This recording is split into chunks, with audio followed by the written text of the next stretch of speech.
우리 찬양 정말 감사합니다. 찬양 가사 그대로 우리는 다 십자가 뒤로 숨고 우리 주님만 나타나기를 간절히 원합니다. 오늘 산부 예배 참여하신 영락교회 성도님들, 또 우리 교회를 찾아와서 방문하신 분들, 또 병상에서 멀리 외국에서 곳곳에서 영상으로 연결돼서 예배하시는 성도님들 한 분 한 분에게 하나님의 은총을 내려주시기를 기원합니다. 몇 가지 좀 드릴 부탁이 있는데요. 하나는 80주년 기념사업의 일환으로 우리가 디지털 역사관을 만들었습니다. 공간에다가 이렇게 부착하진 않았지만 가상 공간 안에서 우리 교회 역사를 다 볼 수 있어요. 거기 새로 동영상들을 올려놨으니까 여러분들이 보시고 우리 교회 역사 속에 나타나신 하나님의 손길을 함께 나눠주시면 감사하겠습니다. 그리고 이번 주간에는 기도가 참 많습니다. 여러분, 요즘에 학교 교육 현장이 다 무너져 있고 또 이제 교육감 선거도 다가오고 있죠. 또 교회 교육도 안팎으로 많은 위기에 봉착해 있습니다. 이런 상황에서 우리 자녀들이 하나님 말씀 안에서 잘 교육받고 기독교 학교들이 자유롭게 건화기념에 따라 하나님 말씀을 가르치는 그런 상황이 오기를 바라는 마음으로 학부모 기도회를 이번 수요 일부 기도회 시간에 모입니다. 다른 교회 성도들도 많이 오실 터인데 사학 미션 네트워크가 주관하는 예배입니다. 여러분들이 많이 오셔서 이 땅의 젊은이들, 청소년들의 교육을 위해서 기도해 주시기를 부탁드립니다. 그리고 금요일 날은 우리 청년들 선교 비전 행사를 앞에 두면서 금요 기도회를 그때 드리고, 금요 기도회가 끝나고 나면 밤 10시부터 새벽까지 철야 기도를 할 계획입니다. 우리가 기도의 힘을 좀 얻기를 간절히 바라는 마음이고요. 그리고 그 다음 날은 토요일이지만 오후 4시부터 8시까지 이 자리에서 아마 한 3-4천 명은 오실 걸로 기대하는데 거룩한 방파제 기도회가 있습니다. 여러분, 이걸 왜 기도하느냐 하면은 6월 13일에 올해도 서울 시내 한복판에서 동성애자들의 퀴어 축제가 있습니다. 그래서 그것이 얼마나 잘못되고 하나님께서 원치 않는지를 우리가 알리기 위해서 우리가 그 옆에서 다른 맞불 집회를 하는데 우리 기도회를 30만 명 정도 작년에 모였습니다. 우리 성도들이 올해도 이제 그렇게 모이려고 하는데 여러분, 이걸 이따 나가실 때 받으실 수 있어요. 이 전단을 읽어보면은 동성애자들의 삶이 얼마나 참혹한 것인가 하는 것들이 이 뒤에 다 자세히 나와 있어요. 이거 민망해서 끝까지 읽기가 어려울 정도로 그들의 삶이 무너져 있는데 이런 것들을 법안으로 조장하고 또 무제한 낙태를 조장하는 등등의 이런 법들을 만들려고 하는 우리 사회의 일부 세력이 있어요. 이거를 우리가 하나님의 뜻을 따라 막아야 되기 때문에 6월 13일에 우리 성도들도 서울시 의회로부터 서울역 방향으로 한 30만 명 모이려고 하고 있어요. 이것을 우리가 기도하고 하나님의 주시는 능력을 가지고 해야 되겠다. 그래서 이번 토요일 날도 4시부터 8시까지 기도회가 열립니다. 그러니까 이 주간에는 특별한 기도가 우리 교회에서 많다 하는 것을 생각해 주시고, 금요일 밤에 철야 기도하고 토요일 날 또 어떻게 4시간 기도하고 그 다음 날 주일 날 예배를 어떻게 드리지, 이렇게 근심이 되실 텐데 장롱 속에 있는 보약 다 꺼내서 드시고 기도하는 일에 여러분들의 마음을 모아주시기를 바랍니다. 나중에 또 영상에도 보시겠지만은 또 청년 선교 비전이 시작이 됐는데 우리 교회 청년들 많이 격려해 주시고 기도해 주시면 대단히 감사하겠습니다. 이제 오늘 말씀을 같이 나누려고 하는데요. 오늘 이야기는 세례 요한에서 시작하려고 합니다. 세례 요한이 유대 광야에 등장하셔서 하나님의 말씀을 선포했는데 그 말씀은 사람들을 압도하는 권위가 있었습니다. 죄악을 통렬하게 책망했을 때 사람들은 거룩한 충동을 느꼈는데 그 충동은 이렇게 살아서는 안 되겠다, 내가 새로운 삶을 살아야 되겠다고 하는 그런 충동이었습니다. 세리들도 군인들도 가슴을 치면서 나와서 우리가 어떻게 하면 좋겠습니까? 라고 물었을 때 요한은 회개에 합당한 열매를 맺으라. 다시 말하면 과거의 삶을 답습하지 말고 새로운 삶으로 열매를 맺으라고 촉구했고, 그렇게 하기를 결단하는 사람들을 요단강에 데리고 가서 요단강 물로 세례를 베풀게 되었습니다. 여러분, 요한의 권위, 요한의 말씀의 능력이 엄청났기 때문에 온 유대 사회가 한편으로는 두려워하고 한편으로는 기대와 설렘으로 가득하였습니다. 예루살렘의 사람들이 요한을 보면서 성경에 언급되어 있는 선지자들이 예언한 메시아가 아닐까, 이런 기대를 가지는 사람도 있었습니다. 그래서 요한에게 묻기도 했는데, 요한복음 1장 19절에 보면 이렇습니다. 유대인들이 예루살렘에서 제사장들과 레위인들을 요한에게 보내어 네가 누구냐 물을 때에 요한의 증언이 이러하니라. 메시아인가 라고 생각을 했던 것이죠. 그럴 정도로 요한은 대단한 존재로 사람들 앞에 등장하였습니다. 이게 요한의 능력이었어요. 자, 그런데 여러분, 오늘 읽은 본문에 보면 사람들이 깜짝 놀랄 말을 요한이 선포하기 시작했습니다. 그것은 뭐냐 하면, 나보다도 능력이 많으신 분이 내 뒤에 오신다 하는 것이었어요. 여러분, 7절 말씀 다 같이 읽읍시다. 그가 전파하여 이르되 나보다 능력 많으신 이가 내 뒤에 오시나니 나는 굽혀 그의 신발끈을 풀기도 감당하지 못하겠노라. 사람들이 깜짝 놀란 건 이겁니다. 지금 요한의 권위, 요한의 말씀의 능력만 해도 사람들을 압도하고 있잖아요. 이보다 더 큰 능력이 있겠어? 할 정도로 모두가 다 요한에게 압도당해 있는데, 요한이 하시는 말씀이 나보다 능력이 더 큰 분이 내 뒤에 오신다. 사람들은 생각했을 겁니다. 저 요한보다도 능력이 더 큰 분은 도대체 어느 정도의 능력을 가진 분일까? 그분은 도대체 누굴까 생각을 했을 겁니다.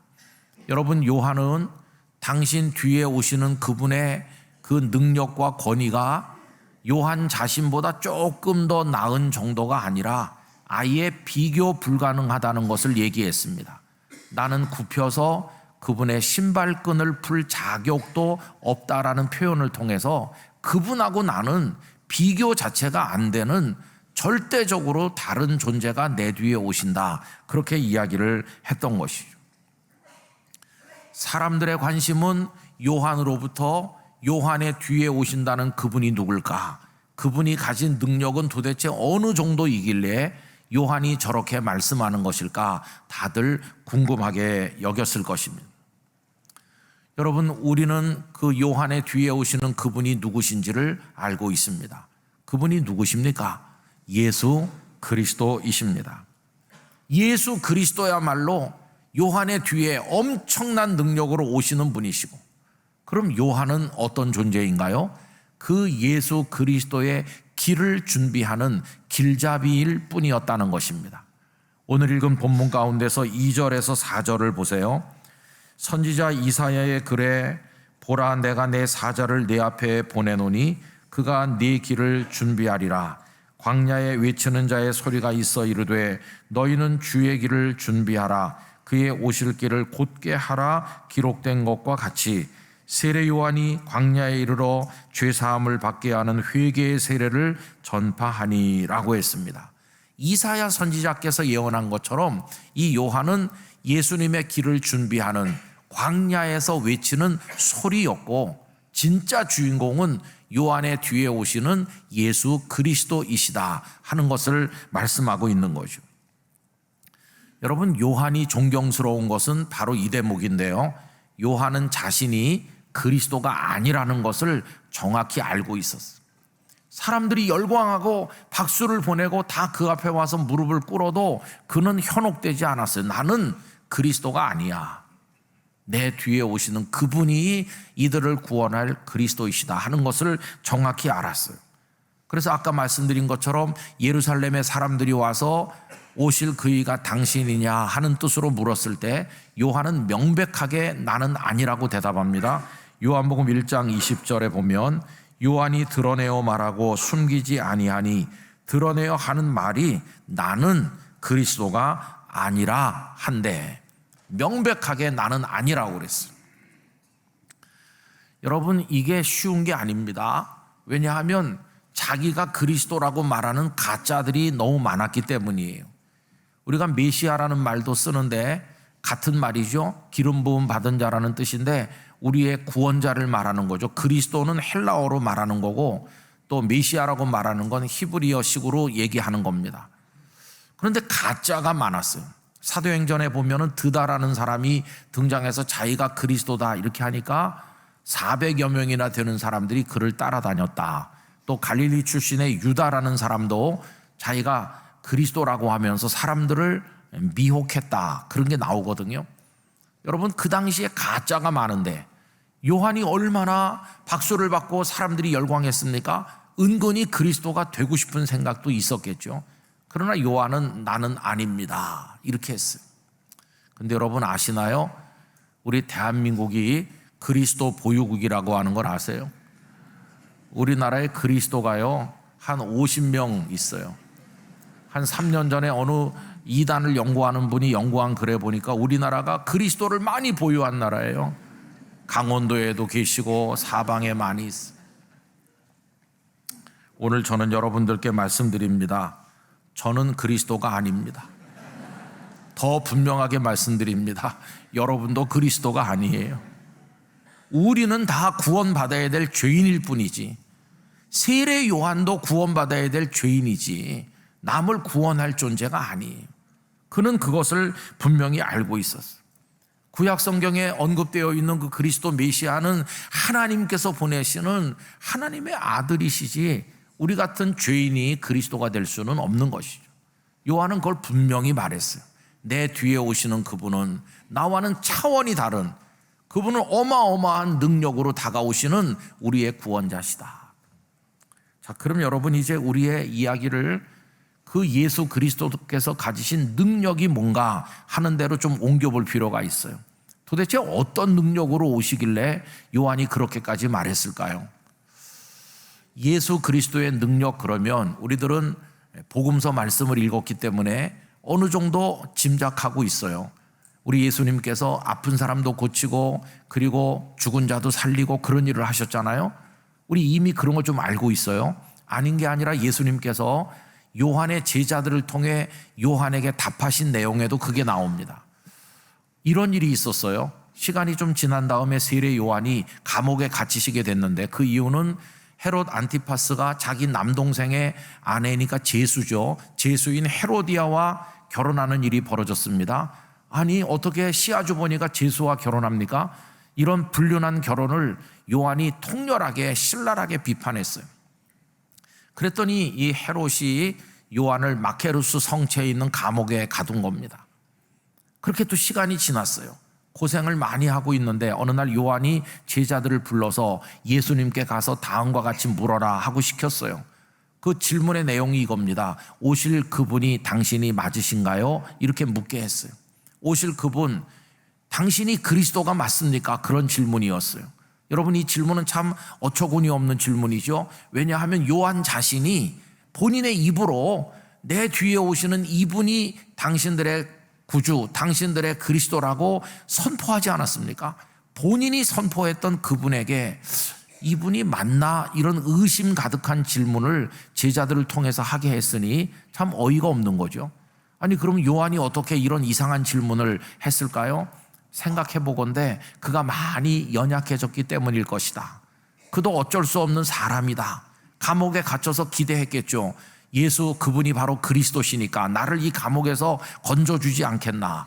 그런데 시간이 지나도 그분이 자신을 감옥에서 꺼내줄 생각이 없으시고 그분의 사역만을 몰두하실 때 요한은 크게 낙심했고 연약해진 나머지 의심이 생겼고 제자들을 보내서 그런 질문을 했으리라고 생각하는 것입니다.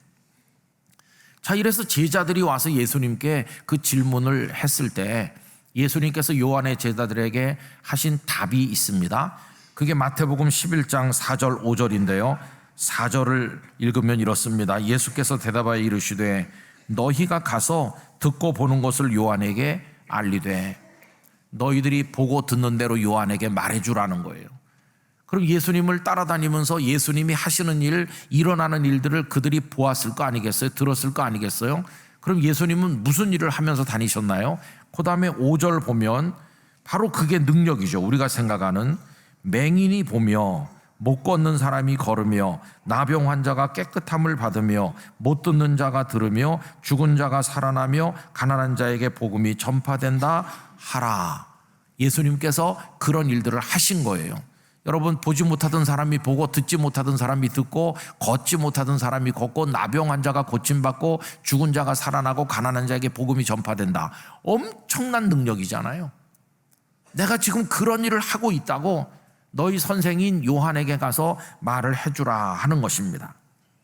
여러분, 아닌 게 아니라 우리도 예수님의 그런 능력을 체험하길 원해요. 나도 좀 병고침 받으면 좋겠다. 나에게도 그런 기적이 일어나면 좋겠다. 주님, 그런 능력을 나에게도 허락하여 주세요. 우리 그런 마음 다 가지고 있잖아요. 자, 그런데 여러분, 요한이 오늘 본문에서 내 뒤에 오시는 분이 나보다 능력이 더 크다고 말할 때 요한이 말하고 싶어 했던 능력이 바로 그런 걸까요? 못 보던 사람이 보게 되는 거, 뭐 그런 능력, 내 뒤에 오는 분이 그런 능력이 있습니다, 이걸 말하고 싶었던 걸까요? 물론 그런 것들도 능력이지만 요한이 사람들에게 말해주고 싶었던 능력은 따로 있습니다. 그런 능력이 아니고 그와는 차원이 다른 능력이 예수님께 있음을 그가 말하고 싶었던 것이에요. 그럼 그 예수 그리스도의 진짜 능력, 요한이 증언하고 싶어 했던 그 능력이 뭘까요? 그게 오늘 본문 8절에 잘 나와 있는 겁니다. 여러분, 8절 말씀 다 같이 읽겠습니다. 나는 너희에게 물로 세례를 베풀었거니와 그는 너희에게 성령으로 세례를 베푸시리라. 아멘. 7절에서 내 뒤에 오시는 분의 능력이 나보다 커서 나는 신발끈을 풀 자격도 없습니다 하고는 바로 8절에서 나는 기껏해야 요단강 물로 세례를 줄 수밖에 없습니다. 나는 무능한 존재입니다. 그런데 그분은 나와는 다릅니다. 성령님으로 세례를 베푸실 겁니다. 여러분, 요한이 말하고 싶었던 예수 그리스도의 능력의 핵심은 보지 못하는 자를 보게 하고 그런 게 아니었어요. 그런 게 아니고 성령님으로 세례를 주시는 거야말로 그분이 가진 모든 능력 중에 최고 절정이다. 그거를 요한이 말씀하고 싶어 했다는 거예요. 그럼 여러분, 성령님으로 세례를 베푸신다는 게 왜 최고의 능력인가 하는 걸 우리가 알아야 되는 거죠. 요한은 아까도 말씀드린 것처럼 새로운 인생을 살기로 결심한 사람들을 요단강에 데려가서 물로 세례를 베풀었다고 그랬죠. 그게 이제 요한의 한계입니다. 물로 하는 것까지밖에는 요한은 못해요. 그러면 성령님으로 세례를 베푸시는 거 왜 요한은 못할까요? 성령님은 사람이 아니시거든요. 물건도 아니시거든요. 성령님은 하나님 자신이시거든요. 성령님이 누구신가? 성경이 증언해 줍니다. 하나님의 영이 성령님이십니다. 사도행전은 예수님의 영이 성령님이시라고 말씀해요. 성부, 성자, 성령, 삼위일체 하나님, 그 안에 계시니가 성령님이세요. 성령님으로 세례를 베푼다는 말을 바꿔서 표현하면 성령님을 보내준다는 말도 되고 성령님이 너희에게 오신다는 말도 되는 것이. 성령님은 하나님 자신이세요.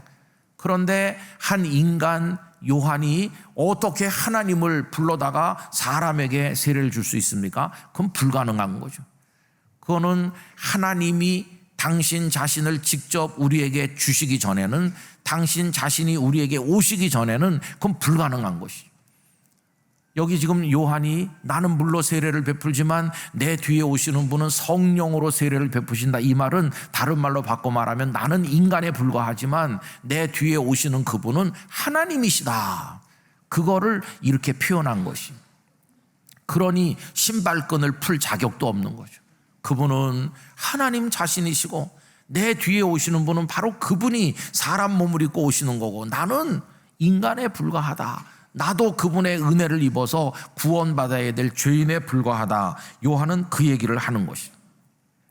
자, 그럼 여러분 여기서 얘기를 조금 돌려서 성령님으로 받는 세례, 성령님으로 세례를 베푼다고 할 때 그게 뭘 말하는 것일까? 여러 가지 얘기가 가능하지만 이렇게 정리할 수 있어요. 첫째는 성령님께서 우리 속에 임하여 오시면 우리의 눈이 열려서 진리를 깨닫고 마음이 열려서 진리를 믿고 고백하게 된다는 것이에요. 여러분, 예수님을 여러분들의 구주로 믿으시죠? 주님, 나의 주님이십니다. 고백하시죠? 이건 성령님께서 우리 성도님들 속에 지금 임하여 일하고 계시다는 증거입니다.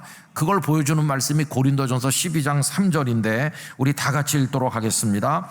그러므로 내가 너희에게 알리노니 하나님의 영으로 말하는 자는 누구든지 예수를 저주할 자라 하지 아니하고 또 성령으로 아니하고는 누구든지 예수를 주시라 할 수 없느니라. 아멘. 성령님께서 가슴 속에 임하여 계신 사람, 다시 말하면 성령으로 세례를 받은 사람은 절대로 예수님을 저주할 수 없어요. 뿐만 아니라 성령님이 그 속에 역사하는 사람은 누구든지 예수 그리스도를 가리켜 나의 주님이십니다, 이렇게 고백하게 돼 있어요. 근데 성령님의 역사가 아니면 예수님을 자기 구주로 믿을 수도 고백할 수도 없는 것이에요.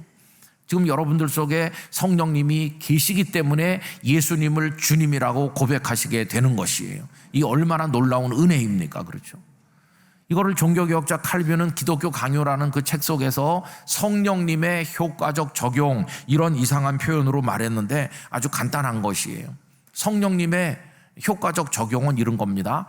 어떤 사람이 굉장히 몸이 아파서 죽어가요. 그런데 누가 와서 요 알약 하나만 먹으면 당신 깨끗이 낫습니다. 그런데도 이 사람이 거절하는 거예요. 나는 약은 먹어본 적이 없다고. 죽더라도 나 약을 안 먹어요. 그러면 옆에 있는 사람이 속에서 불이 나죠. 아니, 요거 하나를 먹으면 나을걸. 너무나 안타깝잖아요. 그거랑 비슷해요. 여러분, 우리가 예수 그리스도의 십자가 보혈로 죄 씻음 받고 예수님의 부활에서 나타난 영원한 생명을 얻을 수 있는 복음이라고 하는 축복의 약, 생명의 약을 하나님 우리에게 주셨잖아요. 그걸 믿고 내가 받아 먹기만 하면 나는 구원받은 하나님의 아들, 딸이 되는 건데, 세상에 많은 사람들이 교만하고 마음이 굳어졌고 완악하기 짝이 없어서 복음을 향해 마음을 열지 않고 그걸 받아 먹을 생각을 안 해요. 그렇게 마음이 닫혀 있는 거예요.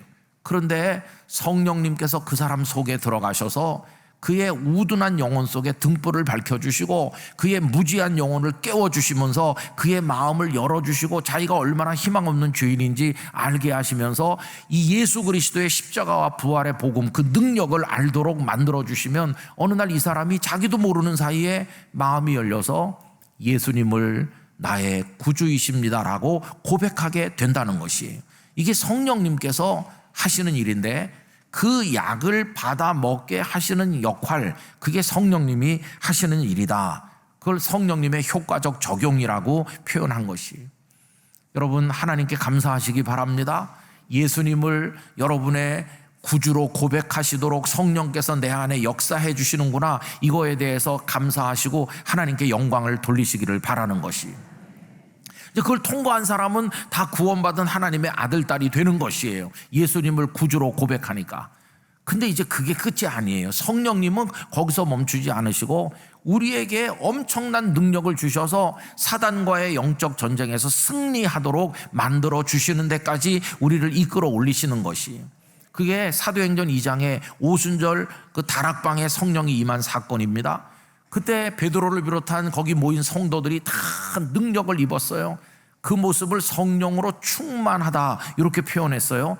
그러고 나니까 그들에게 성령의 은사가 주어졌는데 두려움에 떨던 그들이, 골방에 숨어있던 그들이 광장으로 나가서 많은 사람들에게 선포했어요. 당신들이 죽인 예수님을 하나님이 살리셨고 우리가 그 증인입니다. 하나도 두려워하지 않게 됐어요. 그게 성령님의 충만한 이들의 모습이었어요. 그리고 나가서 하나님의 능력을 행하는데 안진뱅이 장애인이 일어나기도 하고 많은 역사가 나타나고 하루에 3,000명이 예수님을 믿기도 했어요. 이게 다 성령께서 주시는 능력이었고 그 능력 안에서 승리하였어요. 여러분, 우리는 예수 그리스도를 구주로 고백하는 그 단계에 머물러 있지 말고 하나님의 성령이 우리 안에 강하게 임하여 오심으로 우리도 성령에 충만한 사람이 돼서 여러분의 영적 싸움의 현장에서 승리하시기를 축원합니다. 마귀를 이기시게 되기를 기원하는 것이. 이게 성령님이 우리에게 임하여 오시면, 다른 말로 말하면 하나님이 우리에게 임하여 오시면, 예수 그리스도께서 임하여 오시면 우리에게 이런 역사가 나타나게 된다는 거예요. 그걸 가리켜서 요한은 성령으로 세례를 베푸신다고 표현한 것이. 자, 그럼 이제 여러분 이 말씀의 표현을 조금 더 깊이 생각해 보면, 성령으로 세례를 베푸신다는 말은 다른 말로 표현하면 하나님께서, 삼위일체 하나님께서 우리에게 와주신다, 그런 뜻 아니에요. 우리가 더럽고 추한 죄인인데 기꺼이 우리 안에 와주실 뿐만 아니라 우리 속에 함께 살아주시고 우리와 더불어 걸어가신다, 그런 뜻 아니에요. 다른 말로 말하면 하나님께서 당신을 우리에게 주신다, 그런 말이에요. 나를 너에게 주겠다. 하늘 보좌를 떠나서 나를 너에게 송두리째 주겠다. 하나님은 당신을 우리에게 주시는 분이세요. 여러분, 독생자 예수 그리스도를 우리에게 주셨잖아요. 요한복음 3장 16절, 하나님이 세상을 이처럼 사랑하사 독생자를 주셨으니, 당신을 우리에게 주셨어요. 그리고 이 땅에 오신 예수 그리스도는 십자가에서 송두리째 당신을 우리에게 주셨습니다. 그 몸을 찢으시고 물 한 방울 피 한 방울 남기지 않고 다 우리에게 주셨기 때문에 우리가 씻김 받고 구원받은 하나님의 자녀가 된 것이에요. 하나님은 어떤 분이신가? 당신을 우리에게 주시는 분이세요. 그 절정이 십자가에서 나타난 거예요. 여러분, 이게 뭡니까? 자신을 우리에게 주신다. 그게 사랑입니다. 사랑. 하나님이 세상을 이처럼 사랑하사, 사랑이라고 그랬고, 십자가에서 당신을 찢어주신 거, 그게 바로 사랑인 것입니다. 여러분, 이 사랑은요, 모든 능력을 다 합친 것들보다 가장 빛나는 것입니다. 아까 못 보던 자가 보고 못 걷던 자가 걷고 이런 얘기했는데, 그것도 능력은 능력이지만 그런 능력을 다 합치고 그걸 내가 매일같이 경험을 한다 해서 영원한 구원을 받을 수 있나요? 없습니다.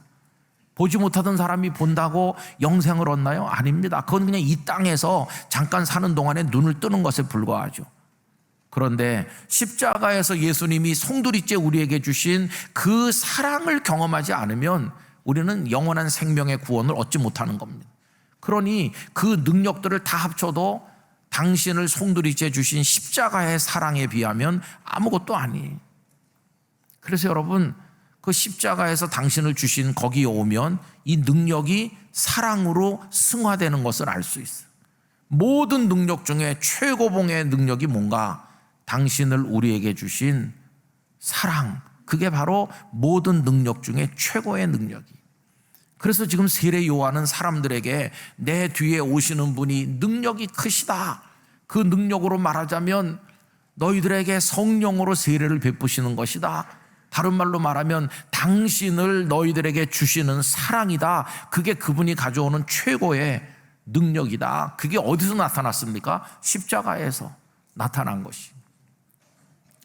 여러분, 세상에 많은 능력이 있지만 모든 능력 중에 가장 절정은 사랑의 능력인 것이, 당신을 우리에게 주신 하나님의 사랑의 능력, 그게 우리를 구원하고 그게 우리를 하나님의 자녀 되게 만들어 주신 것이, 주시는 사랑, 당신을 송두리째 주시는 사랑, 그게 최고의 능력인 것이.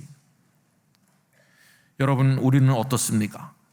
우리들은요, 이 사랑이란 이름의, 십자가에서 송두리째 주신 사랑이란 이름의 능력보다 어디에 많이 마음이 가 있었죠? 아까 말씀드린 못 보던 사람이 보고, 이런 유의 능력에 마음이 많이 가 있어요. 그런 기적을 맛보고 싶어. 나에게도 그런 능력이 있으면 좋겠어. 나도 남을 위해 기도했을 때 그 사람이 병이 낫고 나도 좀 그러면 좋겠어. 여러분, 물론 그런 능력을 사모해야 되죠.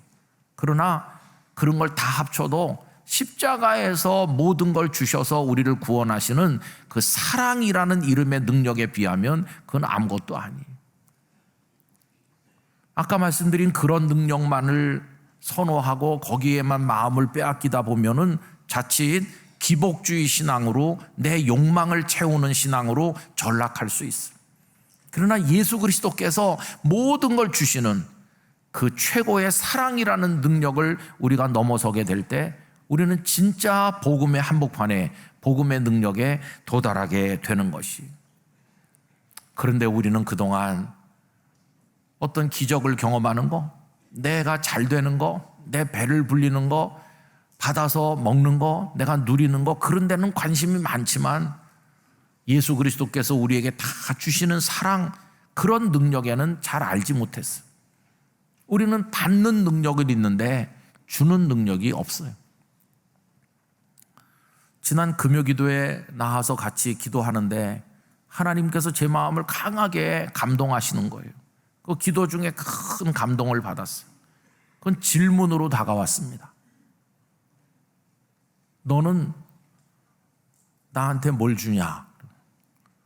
너는 교회에 뭘 주었느냐? 성도들에게 무엇을 주었느냐? 그런 질문이 저를 강하게 사로잡았어요.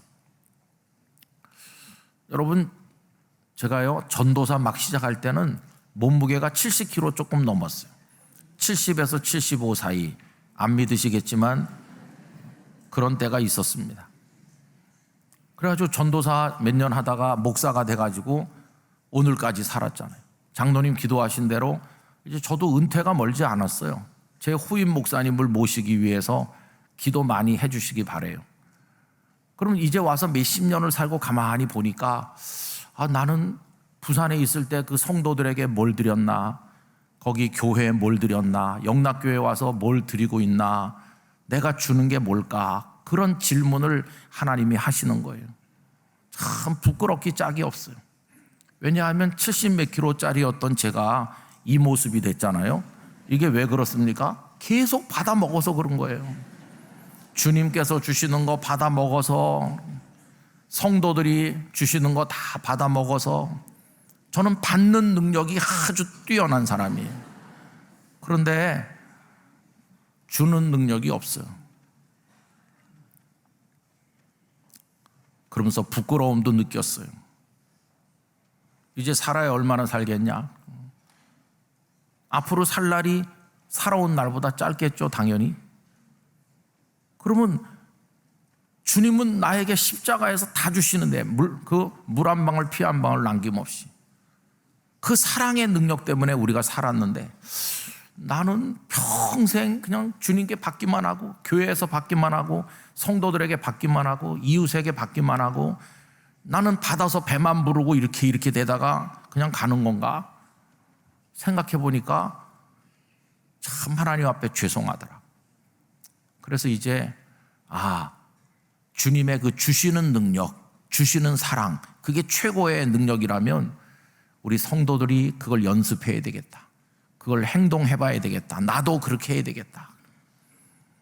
여러분, 진짜 성령의 충만함은 바로 주는 사랑을 통해서 표현된다고 생각합니다. 그게 진짜 복음의 능력의 절정이라고 생각합니다. 저는 우리 영락교회 성도들이 이제부터는 더 많이 받고 더 많은 기적을 체험하는 그런 능력을 사모하지 말고, 사랑이란 이름으로 나타나는 좀 특이한 능력을 우리가 배울 수 있기를 원합니다. 주는 능력을 배우게 되기를 원합니다. 그것이 예수님을 닮아가는 삶이 될 거라고 생각하고, 그때 우리들은 성령님이 주시는 진짜 기쁨, 속 깊은 기쁨을 경험하게 될 것이라고 믿습니다. 저는 우리 영락교회가, 우리 개개인이 다 그런 자리에 이르러서 사랑의 능력을 주님께 받아서 경험하고 또 드리면서 살아가는 복된 성도가 되기를 진심으로 축원합니다. 기도하겠습니다. 거룩하신 아버지 하나님, 우리 주님의 놀라운 사랑이 십자가에서 나타났고, 당신을 송두리째 우리에게 주신 그것이야말로 하나님께서 우리에게 하나님 자신을 주시는, 우리에게 머물러 주시는 성령의 세례임을 기억합니다. 아버지 하나님, 저희들도 당신을 주신 그 하나님의 사랑의 능력을 경험하고 그것이 복음의 능력의 절정임을 기억하며 그것을 배워나가는 성도가 되도록 은혜를 주옵소서. 예수님의 이름으로 기도드리옵나이다. 아멘.